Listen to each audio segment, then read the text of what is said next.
चलिए आज बात करते हैं सॉलिड स्टेट चैप्टर का last part, that is imperfection और defects in a solid. When you talk about imperfection का मतलब क्या होता है, जो पैटर्न जो सॉलिड का है उसमें कुछ डिफेक्ट हो या वो परफेक्ट नहीं हो, इसको इम्परफेक्शन बोलेंगे, also called as defects in a solid. So अभी हम लोग इसकी शुरुआत करते हैं।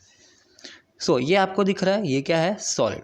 Now before we move ahead हम लोग को पता होना चाहिए कि सॉलिड के स्ट्रक्चर में क्या दिख रहा है आपको, ए प्लस और बी माइनस। जब भी हम लोग ए प्लस की बात करेंगे, ये जो मॉलिक्यूल है यहाँ पे, और ये बी माइनस, तो यहाँ पे बना है कटायन और अनायन। तो ये क्या है, मोस्टली आयन्स है, पॉजिटिव एंड नेगेटिव, जो स्प्रेड हुए हैं सॉलिड्स में। करेक्ट, देखिए इक्वी डिस्टेंस भी है और एक प्रॉपर फैशन में होते हैं।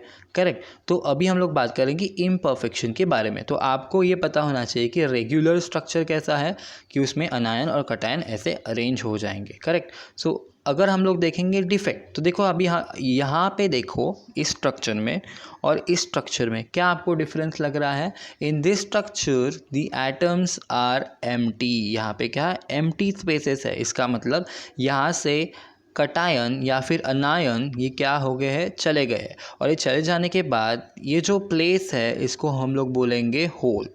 So there is a formation of the hole in the structure because cation और अनायन यहाँ से चले गए। अब ये क्यों चले जाते हैं वही हम लोग उसको स्टडी करेंगे।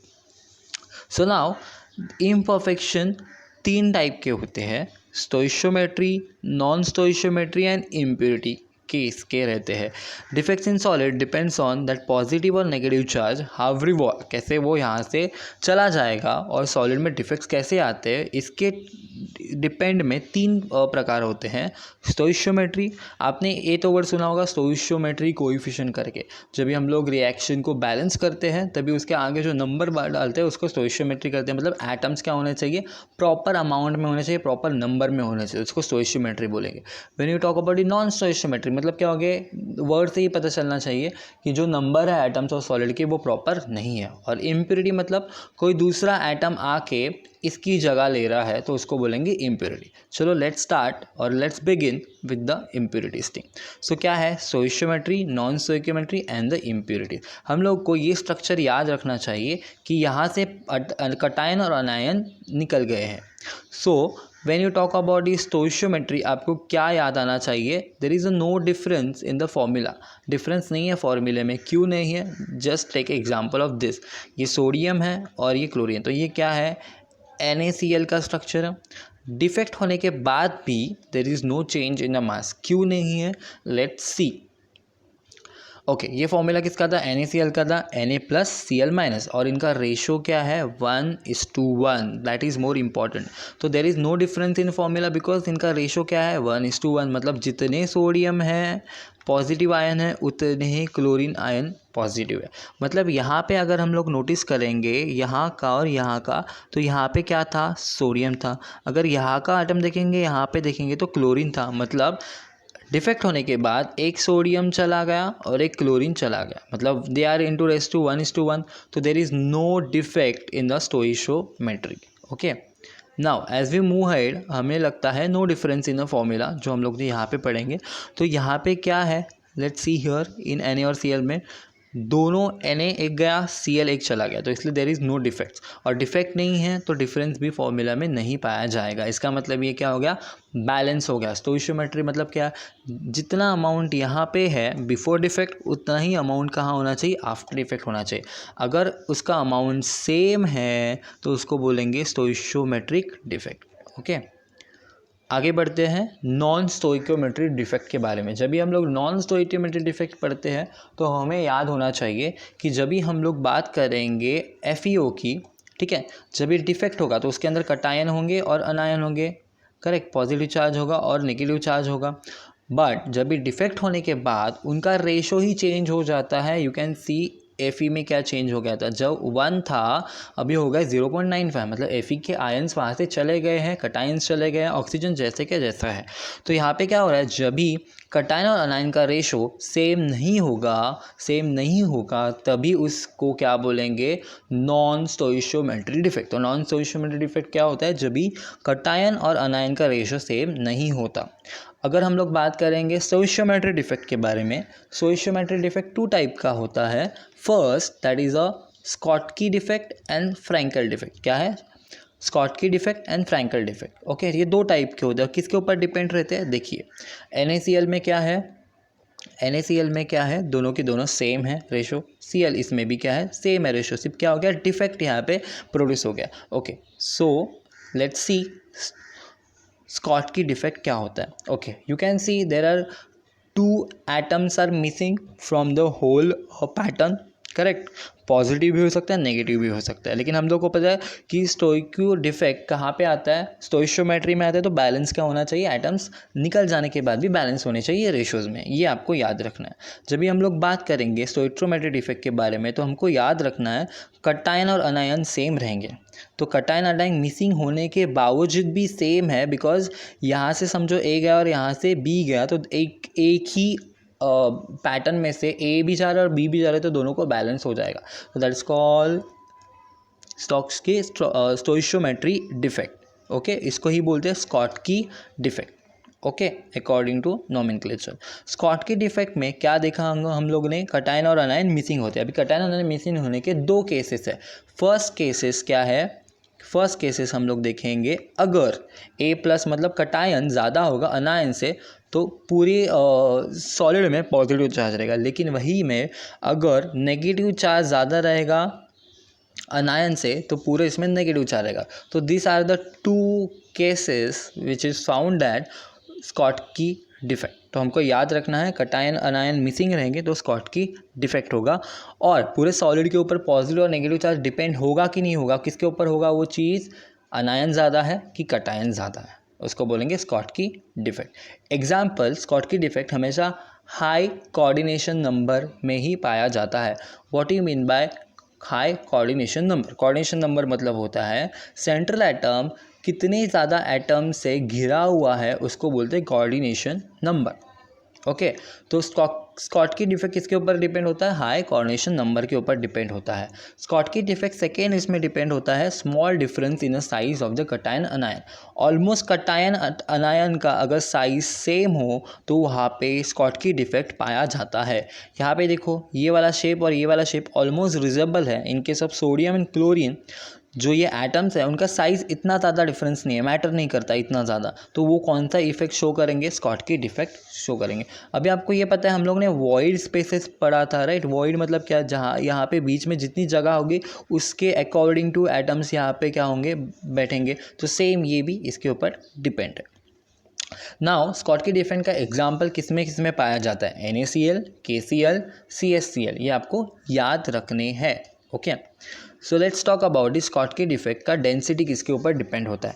नाउ अगर एटम चले जा रहे हैं, अनायंस कटायन चले जा रहे हैं, तो अकॉर्डिंग टू डेंसिटी कम होना चाहिए था। क्यों डेंसिटी कम होना चाहिए था, लेट्स सी हियर। डेंसिटी कम होना चाहिए था बिकॉज डेंसिटी डायरेक्टली प्रोपोर्शनल है मास से, और मास डायरेक्टली प्रोपोर्शनल है नंबर ऑफ एटम से। तो नंबर ऑफ एटम्स कम हो रहे हैं तो डेंसिटी भी क्या होना चाहिए, कम होना चाहिए, अकॉर्डिंग टू दिस लॉ। तो पहले देखिए वॉल्यूम के बारे में बात करेंगे। अगर हम लोग वॉल्यूम की बात करेंगे तो वॉल्यूम तो सेम है ना, मास चेंज हो रहा है। मास क्यों चेंज हो रहा है, बिकॉज ये एटम चले जा रहे हैं और यहाँ पे क्या क्रिएट हो रहा है, होल क्रिएट हो रहा है, that is the thing. But जो साइज है, जो शेप है, वो तो बरकरार है ना, इसलिए उसको वॉल्यूम क्या है, उसका सेम है। So mass will be decrease because density is directly proportional to the mass. So that density decreases according to mass decreases, that is called Schottky defect। तो Schottky defects में क्या होता है, डेंसिटी भी कम हो जाती है। What is density? Crowded atoms कम हो जाते हैं बिकॉज वो अपनी जगह छोड़ के बाहर चले जाते हैं। अभी क्वेश्चन आएगा सर बाहर कहाँ चले जाते हैं, एक्सटर्नल फोर्स की वजह से, वो एक्सटर्नल फोर्स हम लोग देखेंगे आगे। ओके, तो density decreases in Schottky defect. Now let's study about the Frenkel defect. अभी आपको एक मॉलिक्यूलर स्ट्रक्चरल दिख रहा है यहाँ पे सॉलिड का, जिसमें A प्लस और B माइनस आपको दिख रहे हैं। Okay, they are arrange in a very regular pattern manner. तो अगर इसमें क्या चेंज होता है जिससे फ्रैंकल डिफेक्ट होगा, सो लेट्स स्टडी नाउ। ये वाला डायग्राम देखो और ये वाला डायग्राम देखो, क्या लग रहा है आपको? Okay, before that when you talk about Schottky defect, वहाँ पे एटम्स छोड़ के चले जा रहे हैं, but in this Frenkel defect atoms छोड़ के नहीं जा रहे, एटम्स क्या कर रहे हैं, अपनी पोजीशन को ही चेंज कर रहे हैं। They are changing their position from here to here. मतलब ये इसको बोलते हैं interstitial space. The space between the two atoms is called interstitial space. इस स्पेस में जो होल क्रिएट हुआ है, वहाँ पे पहले एटम था, वो एटम मतलब कटायन और अनायन था, वो कटायन कहाँ गया, वो इंटरस्टिशियल स्पेस में चला गया है। मतलब वो सॉलिड के स्ट्रक्चर से बाहर नहीं गया है, सॉलिड के स्ट्रक्चर के अंदर ही है। तो इससे क्या होगा, डेंसिटी चेंज नहीं होगी। तो let's discover this in a different manner. Okay, so that is called interstitial site, जिसमें ये एटम क्या है अभी प्रेजेंट है। Okay, that is Frenkel defect. तो जो स्टॉकी डिफेक्ट था, स्कॉटकी डिफेक्ट था, उसमें क्या हो रहा था, एटम छोड़ के चले जा रहे थे, इसलिए डेंसिटी कम हो रहा था, बिकॉज मास कम हो रहा था। बट यहाँ पे क्या, एटम सिर्फ जगह छोड़ के जा रहे हैं, लेकिन एट सॉलिड के अंदर ही है, ये आपको याद रखना है। तो there is no difference in formula, because यहाँ पे क्या है, mass and density. Yes, correct. So Frenkel defect किस में पाया जाएगा, ZnS, AgCl, AgBr में पाया जाएगा। किस में ज़्यादा पाया जाता है, जिसमें लो कोऑर्डिनेशन नंबर रहेगा, उसमें ही फ्रैंकल डिफेक्ट पाया जाता है। तो एग्जाम्पल हम लोग ने देखे। और सेकेंड, लार्ज डिफरेंस, स्कॉटकी में देखा था smaller difference in the size of the cation और अनायन, और फ्रैंकल डिफेक्ट पाया जाता है large difference in the size of cation और अनायन के बीच में ही पाया जाता है। फ्रैंकल डिफेक्ट में डेंसिटी क्या होगा, चेंज होगा क्या, क्या लगता है? ओके, डेंसिटी चेंज नहीं होगा यहाँ पे, बिकॉज मास नहीं चेंज हो रहा है। मास क्यों नहीं चेंज हो रहा है, बिकॉज वॉल्यूम का तो सवाल ही नहीं है, वॉल्यूम जैसे वैसे ही रहेगा, बिकॉज वो एक बॉर्डर के अंदर ही है। बट मास की अगर बात करेंगे तो एटम छोड़ के नहीं जा रहे, एटम्स अपनी पोजीशन छोड़ के दूसरे पोजीशन इंटरस्टेशियल साइट में जा रहे हैं, बट प्रेजेंट तो है ना, इसलिए they are consider as a whole mass, इसलिए there is no impact. As we move ahead in Schottky defect and Frenkel defect, हम लोगों ने पढ़ा स्कॉटकी डिफेक्ट में। चलो लेट्स रिवाइज। स्कॉटकी डिफेक्ट में क्या हो रहा है कि एटम्स कटायंस और अनायन छोड़ के चले जा रहे हैं, बट फ्रैंकल डिफेक्ट में क्या हो रहा है, कटायन अनायन से पोजीशन से चेंज होकर एक इंटरस्टेशियल साइट में जा रहे हैं। स्कॉटकी डिफेक्ट में डेंसिटी चेंज होगा, डिक्रीज होगा। फ्रैंकल इफेक्ट में there is no change in the density, because atom and volume, I mean mass and volume are one and the same thing. Then अगर Frenkel defect और Schottky defect हो रहा है, तो ये जो सॉलिड्स है वो कंडक्ट इलेक्ट्रिसिटी करेंगे। अभी क्यों कंडक्ट इलेक्ट्रिसिटी करेंगे, बिकॉज जहाँ पे क्या हो गया, होल क्रिएट हो गया है, this is a hole created over here, तो यहाँ से इलेक्ट्रॉन जंप करके आगे जा सकते हैं, that is called conduct the electricity. Okay, तो ये जो डिफेक्ट है सॉलिड में, हम लोग इसको यूज़ कर सकते हैं for the better use of the conductivity of electricity. Okay, at the end of this topic we will study what the uses of this. So अगर मैंने मैंने मेंशन किया, जहाँ पे एटम छोड़ के जाते हैं वहाँ पे होल क्रिएट होता है, होल HOLE, जिधर क्या होगा, इलेक्ट्रॉन वैकेंट है। ओके, तो वहाँ पे वैकेंट स्पेस में इलेक्ट्रॉन आ सकते हैं। So second, but because of the hole it create unstability the structure, because जो पहले स्ट्रक्चर पॉजिटिव नेगेटिव से क्या था, बैलेंस था, अभी वो होल क्रिएट होने से, वैकेंट स्पेस क्रिएट होने से अनस्टेबल हो चुका है। इन फ्रैंकल डिफेक्ट देखो आपको क्या दिख रहा है, इंटरस्पेशियल में, इंटरस्टेशियल साइट में एटम्स के कटायन और अनायन जाकर बैठ गए हैं अपनी जगह छोड़ के। वही फ्रैंकल डिफेक्ट रिस्पॉन्सिबल होता है क्या बनने के लिए, तो देखते हैं। पहले अगर चीज़ हम लोग देखेंगे तो हम लोग को पता चलेगा, it is act like a insulator. क्या है ये, इंसुलेटर है। तो अभी ये इंसुलेटर है, बट जैसे ही ये जगह खाली हो जाती है, यहाँ से एक इलेक्ट्रॉन आके यहाँ पे जंप कर सकता है। करेक्ट, जैसे ही इलेक्ट्रॉन यहाँ पे आके जंप करेगा तो इलेक्ट्रिसिटी कंडक्ट हो सकती है। तो ये इंसुलेटर क्या कर सकता है, इलेक्ट्रिसिटी कंडक्ट कर सकता है। ओके, तो how it's going to conduct electricity depends on the presence of holes, कितने प्रेजेंस होंगे उसके ऊपर डिपेंड रहेगा। तो now look at here the Frenkel defect. Insulator से ये अभी कंडक्टर बन रहा है बिकॉज वहाँ पे क्या हो रहा है, होल क्रिएट हो रहा है in the case of Frenkel defect. Now Frenkel defect ये जो होता है, how much electricity it will be conduct is considered to be a dielectrical property। तो डाइलेक्ट्रिकल प्रॉपर्टी हमेशा कांस्टेंट प्रोवाइड करती है, तो कांस्टेंट अगर पता चलेगा तो हम लोग फ्रैंकल डिफेक्ट को फाइंड आउट कर सकते हैं। तो डाइलेक्ट्रिक कांस्टेंट बोलता है dielectrical property of that atom and that represent the Frenkel defect. तो फ्रैंकल डिफेक्ट में इंसुलेटर क्या चेंज, व्हाट इज इंसुलेटर, जो इलेक्ट्रिसिटी को कंडक्ट करने देगा ही नहीं। बट अगर फ्रैंकल डिफेक्ट हो रहा है तो क्या होगा, इलेक्ट्रिसिटी कंडक्ट होगी, तो इसको चेंज क्या होगा, कंडक्टर में चेंज हो जाएगा। इन फ्रैंकल डिफेक्ट हम लोग ने अभी जस्ट देखा, डाइलेक्ट्रिकल कांस्टेंट क्या होता है, बढ़ जाता है बिकॉज यहाँ पे होल्स क्रिएट ज़्यादा होते हैं। Now let's study the non stoichiometry defect. Non stoichio defect में क्या देखा था हम लोग ने, कटायन और अनायन का रेशो सेम नहीं था। Okay, so in this case cation और अनायन का रेशो जब भी सेम नहीं था, ये कौन सा ज़्यादा मतलब फ्रैंकल डिफेक्ट कौन ज़्यादा दिखा सकते हैं, या फिर नॉन स्टोइकोमेट्री इफेक्ट कौन दिखा सकते हैं ज़्यादा, तो transition metals, lanthanoids and actinoids will be show these mechanisms. Okay, ना नॉन स्टोइकोमेट्री इफेक्ट्स दो टाइप के होते हैं, metal excess and metal deficient. Metal excess and metal डेफिशिएंट्स।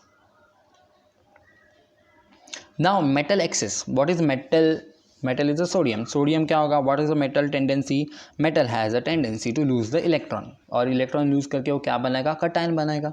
तो ये प्रॉपर्टी यूज होती है यहाँ पे। ओके, सो वो क्या होता है, इन नॉन स्टोइकोमेट्रिक में दो चीज़ें पढ़नी थी हम लोग को, metal excess and the metal deficiency. Metal excess में कटायन ज़्यादा होते हैं अकॉर्डिंग टू अनायन, और मेटल डेफिशिएंस में अनायन ज़्यादा होते हैं as compared to the cation. ये हमको याद रखना है। As we move ahead we come to know that metal excess is a anion vacancy, और एक्स्ट्रा कटायन होता है उसमें। तो अनायन वैकेंसी का मतलब क्या होता है, let's study here. Metal access अनायन vacancy, वहाँ पे देखो क्या हो रहा है, एक इलेक्ट्रॉन आके बैठा है, जब ये इलेक्ट्रॉन आके बैठेगा तो वहाँ पे इलेक्ट्रॉन ज़्यादा होंगे ना। Tell me one thing, cation positive charge होता है, अनायन नेगेटिव चार्ज होता है। तो ये जो चार्ज है इलेक्ट्रॉन का किससे रिजेंबल हो रहा है, अनायन से। तो नेगेटिव चार्ज ज़्यादा हो रहे हैं यहाँ पे, नेगेटिव चार्ज ज़्यादा मतलब अनायन ज़्यादा हो गए। तो क्या हो रहा है यहाँ पे, अनायन ज़्यादा हो गए। बट यहाँ पे देखो क्या हो रहा है, इलेक्ट्रॉन नेगेटिव चार्ज है लेकिन तभी भी अनायन वैकेंसी आ रही है, मतलब सी अनायन तो ज़्यादा हो गया बिकॉज ऑफ द इलेक्ट्रॉन, लेकिन क्या हो रहा है, वो वैकेंट स्पेस से चले जा रहे हैं, और वैकेंट स्पेस को होल बोलते हैं। लेकिन अभी होल वैकेंट ही नहीं है, वहाँ पे क्या आ गया, इलेक्ट्रॉन आ गया। तो यहाँ पे पॉजिटिव चार्ज ज़्यादा हो गया अनायन से। क्यों, मैं बताता हूँ फिर से। होल में पहले कोई चार्ज नहीं था, अभी इलेक्ट्रॉन आ गया, और इलेक्ट्रॉन रिजेबल करता है अनायन से। बट कटायन का चार्ज ज़्यादा रहेगा, यहाँ पे कटायन की साइज़ थोड़ी सी ज़्यादा है। ओके, सो मेटल एक्सेस में कटायन ज़्यादा होते हैं और अनायन कम होते हैं, तो इसको बोलेंगे मेटल एक्सेस। देखो नाम पे ही आंसर लिखा है मेटल एक्सेस। एक्सेस क्या है, मेटल। मेटल क्या देते हैं, मोस्टली कटायन, तो कटायन ज़्यादा रहेंगे मेटल एक्सेस में। एक्चुअली होता है वाइस वर्सा, लेकिन हम लोग इधर क्या देखेंगे, metal excess. Now let's consider sodium और chlorine. Okay, they are arrange in this manner.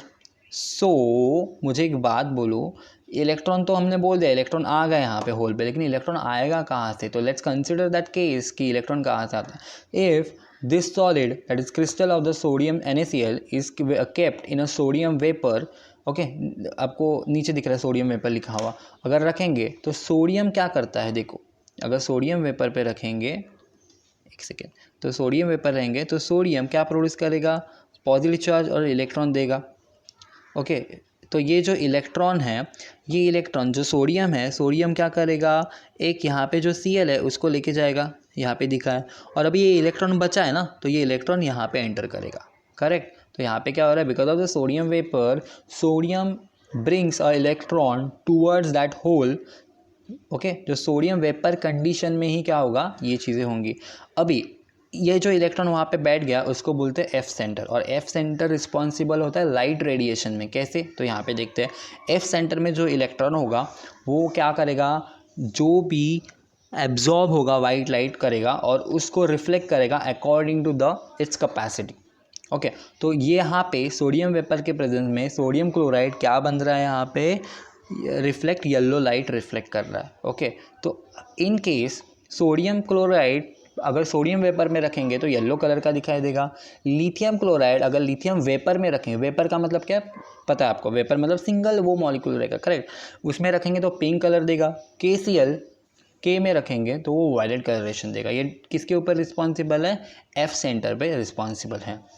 Now metal access के बारे में भी जानेंगे। Extra cation in a interstitial site, it is called metal access. So in metal access क्या देखा हम लोग ने, एक्स्ट्रा कटायन होते हैं। यहाँ पे देखो एक नॉर्मल रेगुलर स्ट्रक्चर है, जैसे हम लोग यहाँ पे देखते हैं एक्स्ट्रा कटायन आ गया, ओके, तो इसको बोलेंगे मेटल एक्सेस। और मेटल एक्सेस को बैलेंस करने के लिए एक दूसरा इलेक्ट्रॉन भी यहाँ पे आ गया है, ओके। तो let's consider this example to understand metal excess होता क्या है। जिंक ऑक्साइड का स्ट्रक्चर आपको दिखाई दे रहा है यहाँ पे। जिंक ऑक्साइड के स्ट्रक्चर में क्या होता है, ZnO को अगर मैं हीट दूंगा तो Zn+2 बनाएगा, Zn2+ बनाएगा along with the oxygen and the 2 electron बनाएगा। लेकिन ये क्या है, ऑक्सीजन क्या है, गैसियस स्टेट में, oxygen into what, gaseous state में। एक सेकेंड,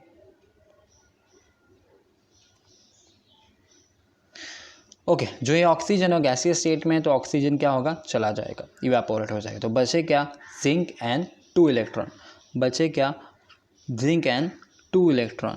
ये तो वेपर से उड़ गया, ये 2 इलेक्ट्रॉन और जिंक बच गए। तो अभी उससे क्या फ़र्क होता है, लेट्स सी, ओके। तो जैसे ही 2 इलेक्ट्रॉन बचेंगे वो अपने आप को डिस्ट्रीब्यूट करेंगे। एक जिंक जो बचा है यहाँ पे, I will show you by diagram. ये जिंक जो बचा था यहाँ पे, it come into the interstitial space. जो 2 इलेक्ट्रॉन थे उसमें से एक इलेक्ट्रॉन यहाँ पे आ गया, एक इलेक्ट्रॉन यहाँ पे आ गया। तो यहाँ पे क्या था, पॉजिटिव चार्ज था। इस इलेक्ट्रॉन और इस इलेक्ट्रॉन पे नेगेटिव चार्ज है, 2 इलेक्ट्रॉन है, तो एक दूसरे को क्या कर रहे हैं, कैंसिल आउट और बैलेंस करेंगे, करेक्ट। तो मेटल एक्सेस हीट देने से ही ज़्यादा प्रोड्यूस होता है। सो जो फ्री इलेक्ट्रॉन यहाँ पे प्रोड्यूस हुए हैं वो क्या करेंगे, कंडक्ट इलेक्ट्रिसिटी करेंगे और इसको क्या बनाएंगे, सेमी कंडक्टर।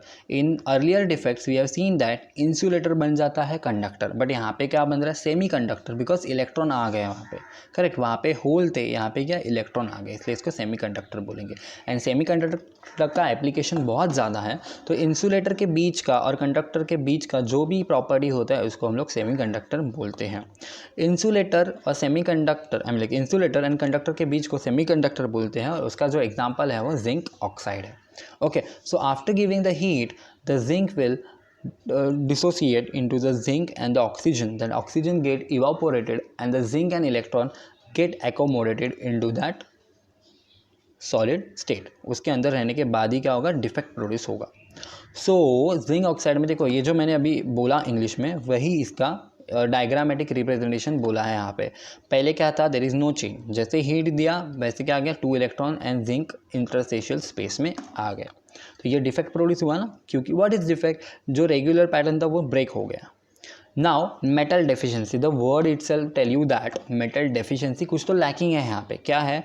सो यहाँ पे जो B- है, दैट इज़ अनायन है, वहाँ वो रिप्लेस हो रहा है A+ से, A2+ से, मतलब एक -1 है, एक 2+ है, मतलब A2+ बड़ा है तो B छोटा है, तो उसको जगह लेनी है तो उसको जगह ज़्यादा देनी पड़ेगी, राइट।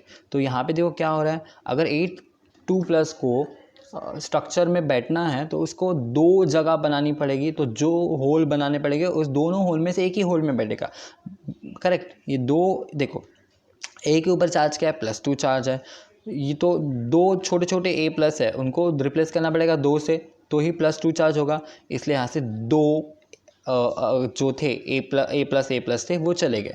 नाउ अभी A2+ तो आ गया पिक्चर में, लेकिन अभी क्या है, देखो यहाँ पे क्या हो रहा है, A2+ तो पिक्चर में आ गया, लेकिन एक अभी भी वैकेंट है ना, वहाँ पे होल तो है, वहाँ पे उस होल में क्या है, मेटल डेफिशिएंसी, मतलब वहाँ पे डेफिशिएंट है। जगह तो ठीक है, वॉल्यूम भी ठीक है, सब ठीक है, लेकिन क्या है, डेफिशिएंसी है। ये किस में पाया जाएगा, फेरस ऑक्साइड, फेरस सल्फाइड और निकल ऑक्साइड में पाया जाएगा। Now imperfection defects in a solid, stoichiometry, non stoichiometry हमने देख लिया। अभी देखते हैं impurity। The word itself tell us that impurity का मतलब होता है कोई फॉरेन पार्टिकल आ जाना, इसको बोलते हैं impurities। तो impurity डिफेक्ट में क्या है, देखो स्ट्रक्चर तो सेम है, होल भी सेम है, क्या हो रहा है, कोई फॉरेन पार्टिकल आ रहा है, दैट इज X2+ यहाँ पे आ रहा है, करेक्ट। सो ओके, तो इम्प्योरिटी का मतलब क्या था, हम लोगों ने देखा इम्प्योरिटी का मतलब होता है फॉरेन पार्टिकल आ जाना। अगर ये स्ट्रक्चर रहेगा किसका, एनी सॉलिड का स्ट्रक्चर रहेगा, समझो ऐसे शेप में, यहाँ पे कोई डिफरेंट पार्टिकल आके प्लेस करेगा तो उसको बोलेंगे इम्प्योरिटीज़। तो let's move the impurity defect. तो डिफरेंट स्पीशीज़ जब भी सॉलिड स्टेट में आएगा, सॉलिड के पैटर्न में आएगा, तो उसको बोलेंगे इम्प्योरिटी डिफेक्ट। NaCl और स्ट्रोंशियम क्लोराइड में अगर मैं NaCl के अंदर स्ट्रोंशियम क्लोराइड डालूंगा तो स्ट्रोंशियम क्लोराइड का एटम देखो ऐसा दिखेगा। वो आके अगर यहाँ पे फिट होने की कोशिश करेगा तो ऑलरेडी बड़ा है, तो बड़ा है तो ऑलरेडी जो छोटे छोटे मॉलिक्यूल उनको क्या करना पड़ेगा, यहाँ से निकालना पड़ेगा। तो जैसे ही निकालेंगे तो दो जगह में से एक जगह पे स्ट्रोंशियम तो बैठ जाएगा, लेकिन एक जगह तो वैकेंट हो जाएगी ना वहाँ पे, तो उस वैकेंट जगह को क्या बोलेंगे हम लोग, होल बोलेंगे। लेकिन जो ये स्ट्रोंशियम 2+ था, ये क्या है, फॉरेन एटम है, तो ये फॉरेन एटम की वजह से यहाँ पे इम्प्योरिटी पाई जाती है। सेम इम्प्योरिटी पाई जाती है AgCl और कैडमियम क्लोराइड में। ये आपको एग्जांपल अच्छे से लर्न करना है। नाउ इम्प्योरिटी डिफेक्ट 2 टाइप के होते हैं। आयोनिक, जो अभी देखा हम लोगों ने आयोनिक था, बिकॉज 1+ था और 2+ था, तो एक दूसरे को वो क्या कर रहे थे, रिप्लेस कर रहे थे। ओके, और अभी देखेंगे कोवैलेंट सॉलिड। ना see this beautiful atom of the silicon. ये उसका पैटर्न ऐसे दिखाई देगा आपको। कितने एटम है सिलिकॉन के बाजू में, 1 2 3 4 5 6 7 8। ओके, सब अपने आप में क्या है, मैश लाइक स्ट्रक्चर क्रिएट कर रहे हैं। नाउ एक सिलिकॉन आयन 1 2 3 4 आयन से क्या घिरा हुआ है यहाँ पे। तो दिस एटम, अगर मैं इस बीच वाले सेंटर को X से रिप्रेजेंट कर रहा हूँ तो ये ऐसा दिखेगा। तो चेंजेस क्या हो रहे हैं, लेट्स सी। नाउ ग्रुप 14 में कार्बन, सिलिकॉन और जर्मेनियम पाया जाता है। सिलिकॉन का स्ट्रक्चर ये ऐसा पाया जाएगा, बट इसी ग्रुप में कार्बन, सिलिकॉन, जर्मेनियम पाए जाते हैं ग्रुप 14 में। ओके, तो सिलिकॉन के बाहरी आउटर मोस्ट शेल में कितने एटम्स है, अब सॉरी कितने इलेक्ट्रॉन्स है, 1 2 3 4 जो डॉटेड स्ट्रक्चर में दिखाई दे। वही ग्रुप 13 का ये पाया जाएगा। ओके, सो अगर इसमें ग्रुप 13 को मैं मिक्स करूँ या ग्रुप 15 को मिक्स करूँ तो ये क्या बोलेगा, इम्प्योरिटी डिफेक्ट। मतलब ग्रुप सिलिकॉन कहाँ पाया जाता है, हमने अभी जस्ट देखा सिलिकॉन पाया जाता है ग्रुप 14 में। अगर मैं इस सिलिकॉन के स्ट्रक्चर में ग्रुप 13 का एक एटम या फिर ग्रुप 15 का सा एक एटम डालता हूँ तो वहाँ पे इम्प्योरिटी प्रोड्यूस हो जाएगी। ओके, तो ग्रुप 13 में क्या क्या आता है, बोरान, एल्यूमिनियम, गैलियम। ग्रुप 15 में क्या आता है, नाइट्रोजन, फॉस्फोरस, आर्सेनिक। तो इसमें से कोई भी अगर चीज़ सिलिकॉन, कार्बन या गैलियम में आता है तो वहाँ पे क्या प्रॉब्लम होगा, इम्प्योरिटीज पाई जाएगी। तो let's take example, have a look. अगर ग्रुप 13 से एल्यूमिनियम आ रहा है और ग्रुप 15 से फॉस्फोरस आ रहा है तो देखिए क्या होता है। Let's consider aluminium, that is group 13। Group 13 में आपको देखिएगा रेड डॉट्स, उस रेड डॉट्स क्या रिप्रेजेंट करते हैं, एल्यूमिनियम के पास लास्ट शेल में, आउटर मोस्ट शेल में 3 इलेक्ट्रॉन रहते हैं। वही सिलिकॉन के पास अगर आप ब्लू डॉट गिनोगे तो आपको पता चलेगा 4 होते हैं। तो अगर एल्यूमिनियम फिट हो जाएगा सिलिकॉन की जगह पे तो ये कुछ देखो, सिलिकॉन के आजू बाजू कितने हैं, 4 एटम इलेक्ट्रॉन्स है। वही अगर एल्यूमिनियम फिट हो गया तो क्या हो जाएगा, 3 इलेक्ट्रॉन तो आ जाएंगे, लेकिन वहाँ पे एक वैकेंट स्पेस बचेगी। यहाँ पे जो एक्स्ट्रा है, गेटिंग माय पॉइंट, उसका क्या होगा। तो let's see, that is create a hole. वो होल क्रिएट करेगा, और जो जब ये होल क्रिएट करेगा वहाँ पे, तो यहाँ पे क्या हो रहा है, इलेक्ट्रॉन क्या होंगे, ड्रिफ्ट हो जाएगा। इलेक्ट्रॉन ड्रिफ्ट होना मतलब इलेक्ट्रिसिटी कंडक्ट होने लगेगी। सो होल विल क्रिएट, इसको डोपिंग भी बोलते हैं, hole will create the conduction of the electricity over here. So hole conduct the electricity. अभी यहाँ पे क्या हो गया, एक इलेक्ट्रॉन कम है इसलिए कंडक्ट इलेक्ट्रिसिटी होगा। Okay, so that is hole conduct the electricity. Now what happen if this hole is created, it's called a p type semiconductor। मतलब हम लोग को सिलिकॉन को जानबूझ के हमने इलेक्ट्रिकल कंडक्टिविटी में कन्वर्ट किया, जस्ट बिकॉज सिलिकॉन का एक एटम एल्यूमिनियम से रिप्लेस करने के बाद वहाँ पे इलेक्ट्रॉन का एक गैप पाया गया। उस गैप की वजह से यहाँ पे इलेक्ट्रॉन क्या हो रहे हैं, मूव हो रहे हैं, कंडक्ट हो रहे हैं, तो उसको बोलेंगे P type of semi conductor. अगर वही चीज़ हम लोग बात करेंगे तो यहाँ पे पाया जाता है रेडियो ट्रांजिस्टर में, ये यूज़ होता है सिलिकॉन डोपिंग। मतलब सिलिकॉन में एल्यूमिनियम का इम्प्योरिटीज डाला जाता है, दैट्स कॉल्ड डोपिंग, और उसकी वजह से वो कंडक्ट इलेक्ट्रिसिटी करता है। ओके, अगर बात करें ग्रुप 15 में तो वहाँ पे देखो, ग्रुप 13 में लास्ट के शेल में 3 थे इलेक्ट्रॉन, ग्रुप 14 में 4 थे, और ग्रुप 15 में कितने, 1 2 3 4 5 है। तो अभी क्या हो रहा है, एक्स्ट्रा इलेक्ट्रॉन आ गया ना यहाँ पे। ग्रुप 15 में तो extra electron as compare to group 14। तो अगर मैं आर्सेनिक को रिप्रेजेंट करूँगा, रिप्लेस करूँगा सिलिकॉन के साथ, तो देखो क्या हो रहा है यहाँ पे, एक एक्स्ट्रा इलेक्ट्रॉन आ रहा है। अगर एक्स्ट्रा इलेक्ट्रॉन आ गए, जगह नहीं है बट भी एक्स्ट्रा इलेक्ट्रॉन आ गए, तो इलेक्ट्रॉन क्या होंगे, मूव करेंगे। तो मूव करेंगे तो एक्सेस इलेक्ट्रॉन आएंगे, एक्सेस इलेक्ट्रॉन आएंगे तो क्या हो रहा है, सेमीकंडक्टर हो रहा है यहाँ पे। पहले क्या था, होल था, होल से इलेक्ट्रॉन ड्रिफ्ट हो रहे थे, अभी एक्स्ट्रा इलेक्ट्रॉन ज़्यादा तो भी कंडक्टिविटी होगी और इसको क्या बोलेंगे, सेमीकंडक्टर बन रहे। तो this is called an type of semiconductor, जहाँ पे इलेक्ट्रॉन एक्सेस है। पी टाइप किसको बोलते हैं, जहाँ पे होल ज़्यादा है। ओके और इसको ही बोलते हैं डोपिंग। तो हम लोग ने क्या सीखा, impurity defect in ionic solids and covalent solids. Defect in solid में हम लोग ने देखा stoichiometry, non stoichiometry and impurities. Stoichiometry defect में हम लोग ने देखा स्कॉटकी डिफेक्ट एंड फ्रैंकेल डिफेक्ट देखा हम लोगों ने। नॉन स्टोइशियोमेट्री डिफेक्ट में देखा metal excess and metal deficient देखा। इम्प्योरिटी डिफेक्ट में हमने देखा ionic and covalent. So this is how we done with this chapter. I hope you understood well. If you have any doubt regarding anything, you can ask me. I will provide the answer in Hindi. Okay, thank you.